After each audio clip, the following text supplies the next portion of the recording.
Hello, it is cold outside. Let's get some light.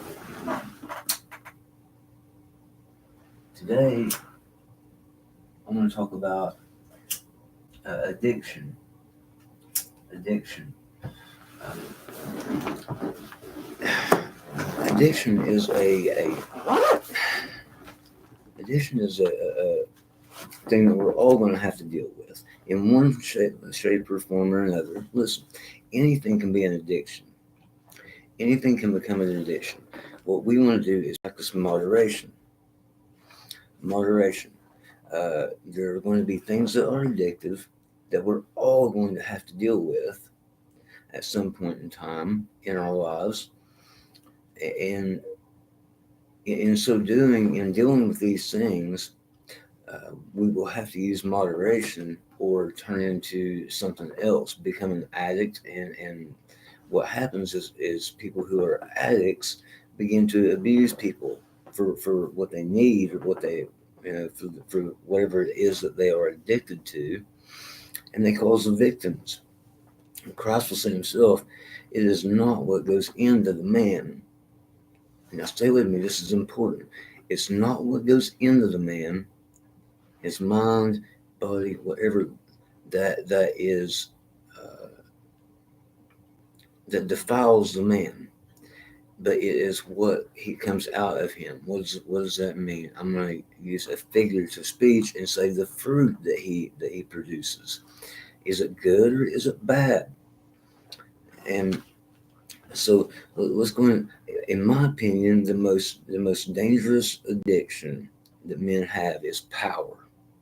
Power. That it becomes something that they can't let go of, and they will do genocide to hang on to power. And right below that will be money. Money feeds power. To have power, you have to have money. And how much money does someone need? I don't know. I won't set an amount on that. Each to their own. You know what you need, and you know when you're being greedy or being a Scrooge or you're not helping out society like you should be because of your own selfishness. All right, I'm not going to stay on that. Gambling is gambling a sin? No, not if you do it in moderation. If you have some extra money and you want to go play the Powerball or gamble a little bit to have fun, sure. But if you're putting off your electric bill or you're having to let something important go, necessities, essentials, to gamble or to uh, buy alcohol or drugs, or um, then it's a problem. Okay, sex, sex is an addiction. Man, I know plenty of guys, and man, that's all they can think about. It's always on their mind continually, and it's natural to think about that kind of stuff. You're in the flesh body, but when you start conspiring to take someone else's wife or to take someone else's husband by some means, um, now sex has become a problem for you. If you lay in a room all day on pornography, man, hey, you're check yourself a little bit. Is there something else you should be doing? Okay. So drugs and alcohol make you looser. They make you do things you wouldn't normally do sometimes when you do them too much. Um, I could go on here. I could go on. I'm 5 minutes in, but there are 119 verses in the Bible about wine, specifically about alcohol. In 2022, we're going to make this a broader spectrum. We're going to say drugs, period. That goes for your psych meds, it goes for sleep aids, it goes for all these things. Back then, they generally had wine. They didn't have uh, some of the sorcery, the meth, coke, uh, benzos, opiates. He said maybe they had opium. I don't know. But anyhow, there are 119 verses in the Bible about wine. So again, we're going to bring this word back up, moderation. If you have to drink every single day, or you can't have fun and you can't go places, it might be taking over you a little bit. So Noah planted a vineyard. Noah got drunk. People like to bring this up. And when he was drunk, his son Ham discovered his nakedness. What that means is that Ham took advantage of his own mother. There's an incestuous relationship. You can go back and translate this thing in the Hebrew. I don't have time to. But what it will mean when he sees his father's nakedness, he's talking about his father's wife. That is his father's nakedness. So homosexuality did not come from Ham. All right, put that to bed. So where else can we go here? Lot drank wine in Genesis after this destruction of Sodom and Gomorrah, and while he was drunk, his daughters laid with him. And people love to bring this up. Well, man, these people thought they were the last human beings on earth. They just watched everything they know, everyone they love, die. They thought this was it. These girls were young, and they had Noah, a man still around to protect them from whatever may be. Back then, they fought with spears and sticks and stuff. Men fight men. Men generally take girls. So these girls are thinking, he's older, he's going to pass away. We need some boys coming up here for some muscle. All right, I'm not this is all relevant. Okay, in 2 Samuel it talks about wine, and David was drinking wine with Saul at his table, eating and drinking with the king. David drinking and eating with the king Saul, wining and dining, since he killed Goliath and was taken into Saul's house. David brought Uriah the Hittite and got him and wined and dined him and tried to get Uriah. Now stay with this one. David gave Uriah a bunch of wine to get him drunk, to hopefully get Uriah to lay with his wife, whom David had already gotten pregnant. So is it the wine that was the sin, or was David just doing the wrong thing, being a man for sex? What was he? You see what I'm saying? It is what comes out of the man. It wasn't the wine that went into him. Uriah drank wine all night and done the right thing and slept with the servants and would not go to his wife, because Uriah was a general and his men were out on the battlefield, and he didn't feel right laying with his wife while those men were out on the battlefield. So David conspired to do this thing, but Uriah, even drinking wine, done the right thing.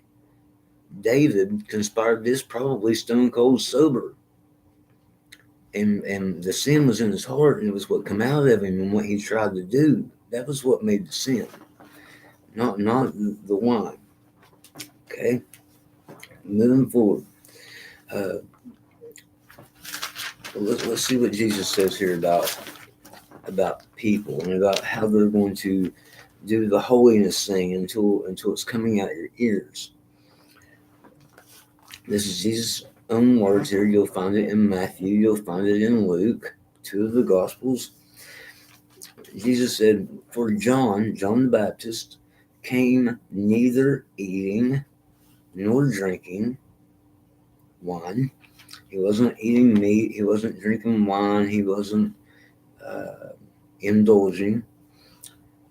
And they say, who's they? Who's they? The clergy, the priests say he has a demon.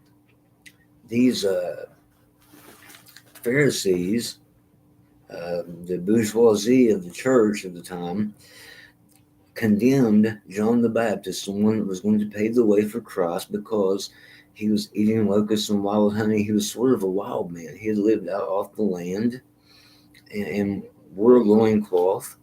And these Pharisees in their nice clothes and nice things, they looked down their noses at him. They was looking down on him. They was judging him. Okay? I mean, it's really that simple. They was judging John. These priests were. And Jesus would go on to say, and the Son of Man, and I, Jesus, I'm not Jesus, I'm getting a point across here. I'm overthinking this. The Son of Man, Jesus, came eating and drinking, and they say, behold, a glutton and a drunkard, a friend of publicans and sinners, are judging him too. But Jesus will say, but wisdom is justified for children. So he's looking at both of all these things and taking it with a grain of salt. He's saying, John came not doing any of these things, and you condemned him. I come doing these things and not hurting anybody, neither one of us creating victims, and you are hating us. And then he would go on to belittle them a little bit and say, you guys are like a bunch of children piping in a market with trying to sell rotten fruit. And he said, we've played the flute for you and you didn't dance, and we've mourned for you and you didn't listen to us then. They were whining, and they were jealous because the people liked the fruit that Jesus Christ and that John was giving out more than they liked the established priests, the doctrine that they were putting out.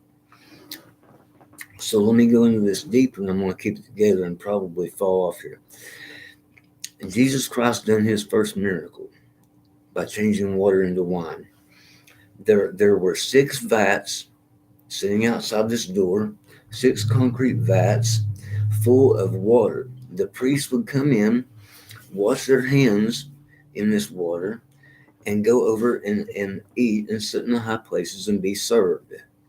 Well, the feast they were at, this shows you the size of the feast. What's 30 times 6? I don't know, man. I'm not going to add it. 100 some gallons of wine in these vats, or water is what it was. And Mary came to Jesus and said, we're out of wine for the governor. And Jesus said, what does that have to do with me? Now, Jesus is there drinking wine and eating and partaking with everyone else. But he's telling his mother, having this private conversation, what does that have to do with me? My hour is not yet. Because Christ knew the moment that he does this thing, it is, he has opened Pandora's box. There's no going back from it. He is going to be a spectacle. So he said, all right. And Mary told the servants, do whatever he says to do. So the servants went out, done what was told them, and brought back in these vats and took a scoop out of it. And Jesus said, take a glass of that to the governor. Well, the governor asked, why did you save the good wine till last? Well, you serve the cheaper stuff whenever everyone is intoxicated, because they don't know what's good and what's bad anymore. They're loose. So later on, Jesus will go on to say, be aware of the leavening of the Pharisees. Why will he say that? The leavening is when you add yeast to wine, the sugar in it ferments in a good way and will make quality wine. And this takes time. I made my own wine. It takes months. Jesus done this in a matter of minutes. And he's done hundreds of things like this. That's what he meant by beware of the leavening of the Pharisees. Is he's saying beware of their doctrine. Beware of the doctrine, the things that they're putting out. The only way I'm going to say this is I hope you know what doctrine is. Look it up. If not, it's the interpretation of the scriptures that they are putting forth. They're stealing from the people. The clergy, the priests, are stealing from the people and abusing them and putting so many rules on them that it makes it grievous for them to even be born. The people are in misery under these people. They're tyrants, and Christ and John are undoing that, and they don't like it. Ultimately, it will lead to Jesus being crucified and John being beheaded. By who? By who? By the church. By the church. They wasn't holy enough. They called Christ a blasphemer, and here they're calling him a drunkard and a glutton. So you're not going to please everybody. Common sense goes a long way. Moderation is important. That's what Christ taught, was moderation. Not abstinence, not that you can never do this thing, you can never do that thing. He's saying don't be taken by it. Another verse will say, I'm going to quote this off the top of my head. Wine is a mocker. A strong drink is raging. Whoever is deceived by it, and this goes for drugs, this goes for whatever drug you do, what is your thing, whether it's sex, whatever, money, power, whatever. He said, I lost this.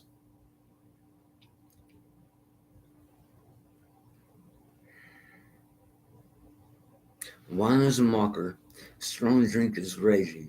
Whoever is deceived by it is not wise. Does he say that you're sinning and you're going to hell? No, he's saying be careful with that. If you get too drunk, people take advantage of you. They're going to lead you astray, and you're going to get yourself in trouble. It's going to be trouble for you. Don't be deceived by it. Eat, drink, and be merry, but don't overdo it. All right, that's all. I think I may have gotten through that time a little bit easier. So thank you guys for tuning in. God bless all of you. He knows your needs before you even say them. That's why I don't do 15 minutes of prayer requests. Pray for me. I pray for you, and be blessed. In Christ's name always.